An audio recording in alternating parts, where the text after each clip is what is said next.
As we move into the second week of Prime Month, I want to take a little look at probably one of the most influential Transformers toys we ever received. Barring that, of course, of the G1 Optimus. This figure single-handedly had probably the most repaints, and sparking a whole line of repaints and cross-promotional figures. He was also probably one of the best Transformers figures we had ever received. This, of course, being the mp-10 mould, a nifty little second adaptation of a masterpiece Optimus Prime. And I've got to say, I can understand why people crown this as the best Transformers toy out there. So starting out in vehicle mode, Optimus Prime really has a unique presence to him. The mp-10 mould alone has probably one of the best truck modes. This has got to be one of the best figures I have ever had the chance to mess with. This is of course the Year of the Horse repaint of the mp-10 mould, released in 2014, and honestly, in its colour scheme of gold, metallic red and navy blue, it looks absolutely gorgeous. Of course, it comes with the trailer as well, which is done in clear plastic, which surprisingly, this clear plastic holds up quite well. So we'll take a quick look at the cab before we get into this trailer section. And just to show off, there is two slots on the back, which those two bits on the trailer hitch will tab into, and it can rotate on an axis, but it does end up bumping into the feet. Going into the actual cab section itself, you can see that the gold on it absolutely gleams on this figure. It is such a lovely truck mode. Proportions on it do look a little squat, purely because of the back section being quite sort of short, I would say. But overall, it looks absolutely gorgeous. You've got a nice front cab section here. Got lovely little wing mirrors that can be adjusted, which is mostly for transformation, but it's definitely a nice add-on. Tyres are done in a rubber material, so they will crack over time, but it does help the figure at least have some realism to it. You can see the feet just poking off on the back, and you can see that that end section of the cab section does not like to stay tabbed in for me. It's possibly just a QC issue on mine. Got the nice smokestacks done in that gold, which do come pressed down as well. But for vehicle mode, I like them all the way up. You've got the gas tanks on the side done in that same gold. Yeah, it is such a lovely, lovely truck mode. It is absolutely gorgeous. Of course, you've got the Autobot logo with that Year of the Horse insignia on it. Yeah, it is very, very nice in this mode. And it is a great homage to the G1 Optimus Prime. Like I said, the proportions on it do look a little off compared to the original and compared to most Primes, mainly because the bed of the truck at the back is quite deep, whereas any other Optimus would be quite shallow. But overall, it works for the figure. Like I said, it does come with this big trailer which does tab in, and it can rotate, but not too far because it will end up getting knocked about. But bringing the trailer in itself, there are two kickstands that can come down for its trailer mode, like so. Like I said, it's done in that clear plastic, but it's a sturdy clear plastic, which is nice. Done with some shaded black clear plastic, some blue clear plastic along the side. Lovely golden and red Autobot insignia on the side there. On the back, you've got that lovely Year of the Horse insignia. On the other side, pretty much the same. The trailer does open up at the back, and I've got wheel jack in here just to show that you can fit an ordinary size masterpiece figure. And in this mode, you can also bring down his ramp, and you can have your Autobots roll down that ramp. So with the trailer, it does also open up. Unfortunately, this version of Optimus does not come with a roller and does not come with the spike and spark plug minifigs, but you can split the cab like so, and you get your battle platform. You can also pop these little sections down, and that is for this turret section here. You can extend it and it will fit it just around that section there, so you can have this poking out if you so desire. Going back to that battle platform station, you can extend the repair bay here, which has its signature claw and radar dish, and you can also open this up, which you could fit a little minifig into, and it rotates 360. It's got lovely ratchet joints, nice strong ratchet joints. You can get a nice range of motion on it, and yeah, it just acts as a little repair bay. One thing I did forget is you can slide these parts out. As you can see, that bottom part just extends down as you pull it out, which is quite nice. Quite nice that they've included that with a kickstand. So going into transformation, I like to start with the front cab section, just splitting the front lights off and down, and then extending the arms out and flipping the hands out. I just find it to be slightly easier than going backwards. Transformation is nice and simple, yet somewhat complex in certain areas. You can certainly see some of the hallmarks that are used in future Optimus Prime figures, just like the Earthrise figure. But overall, it is a very nice and intuitive transformation.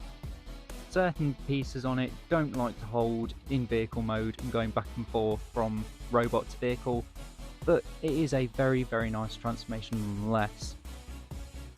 And here we have mp-10 in his robot mode, and I've got to say, this thing does look absolutely incredible. You can really see why people crown this as one of the best Transformers toys out there.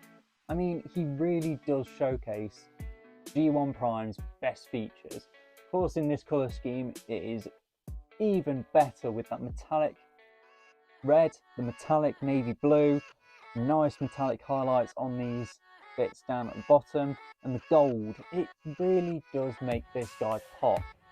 Now, taking a good close look at his head sculpt, you can see that it is done with that lovely gold for his head crest, nice bright blue eyes, his silver mouth plate, and his blue antenna. It really does look incredible, and it is a great head sculpt.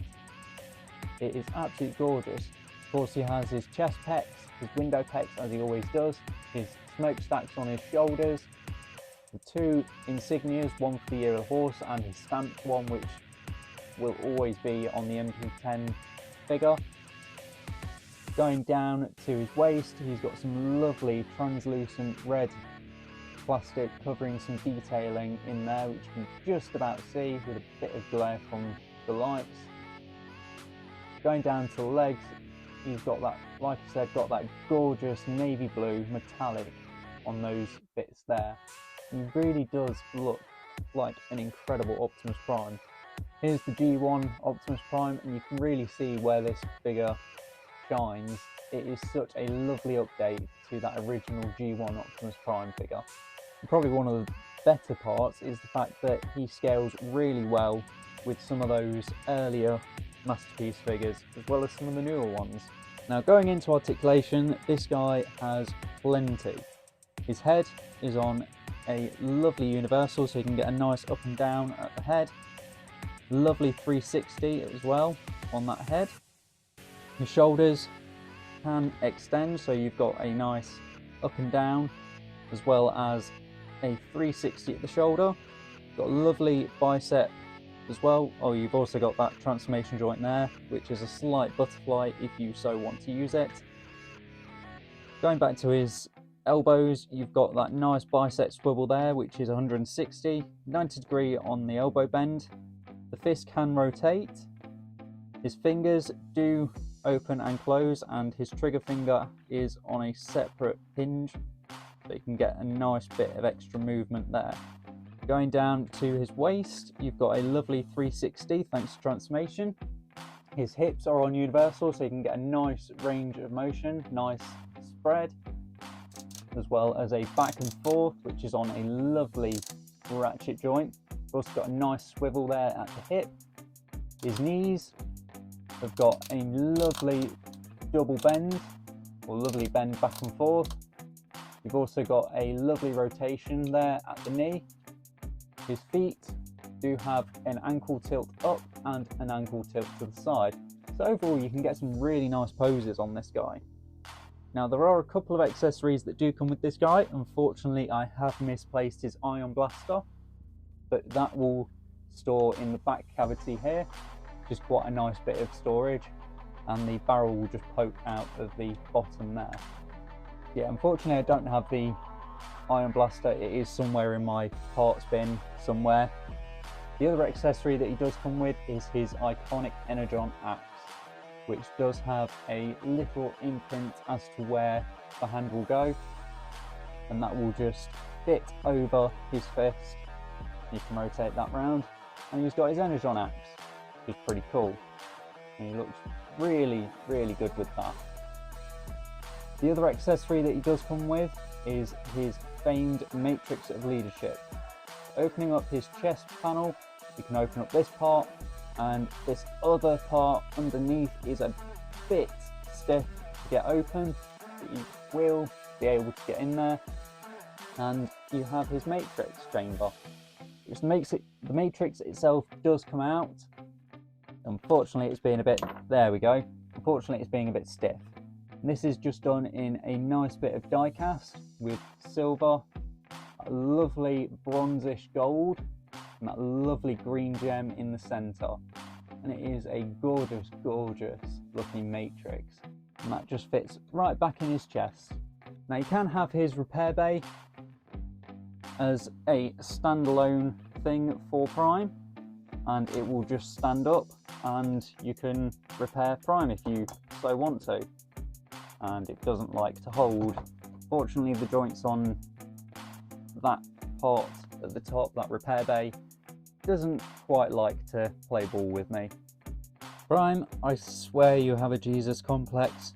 You just go ahead and get yourself killed and then be brought back by the power of some sort of bullcrap, whether it be the Matrix or whether it be something else, the MacGuffin of the episode. But you really need to sort that Jesus complex out. It's going to get you nowhere, mate.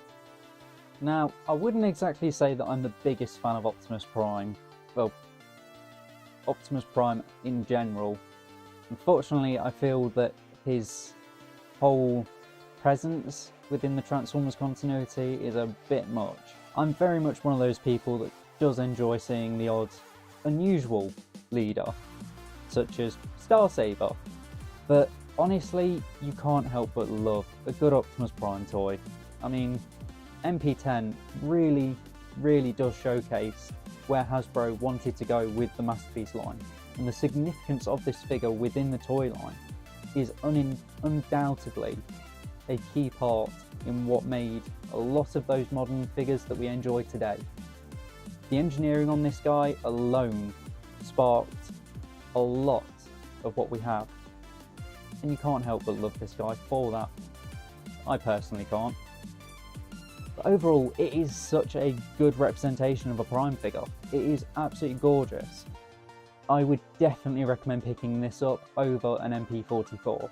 The MP44 unfortunately just feels a little too much for a Masterpiece.